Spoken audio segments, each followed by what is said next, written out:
не врежь ему. Тот живет в лесу и очень любит щекотать свою жертву. А сделал его знаменитым выдающийся татарский писатель и поэт Габдулла Тукай, которому в этом году исполняется 135 лет. Тукай написал о Шурале целую поэму. В ней один хитрый дровосек зажал пальцы Шурале в бревне и таким образом спасся. Об этом представление народного ансамбля «Каяш», руководитель Раиса Мухамедшина.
Поиграем сколько угодно. Меня будет время не орет-то, а нас думаю надо. Вот это время расколем, потом будем играть сколько угодно. Помоги мне. Кусать не вижу. Показывай, что за Вот сюда. Руку засунь. Ага. Вот давай. Вот, да, вот тут засунь. Ага. Лучше. Так просто потеряем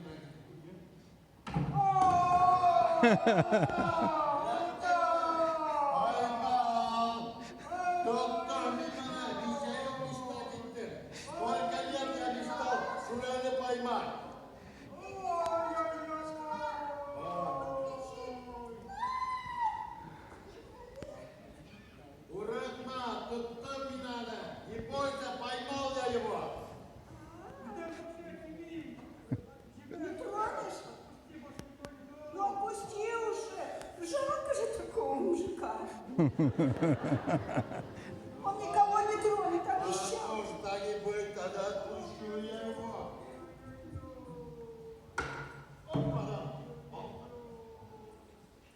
Ой! Рахмет! Рахмет! Я здесь, Димонда!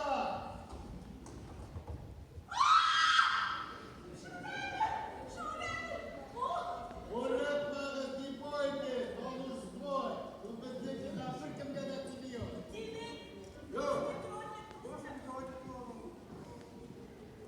Ну, молодец, doldurgansın. Şuraya da tatlı bir Bu dünyada akşiden güçlü zat yok. Человек сильнее всякий нищести. О, шулай, дерезейдесин. Şuraya, значит, наш другушу, да, Шуряли? Шулай, у нас праздник. Давайте пляшем, поем,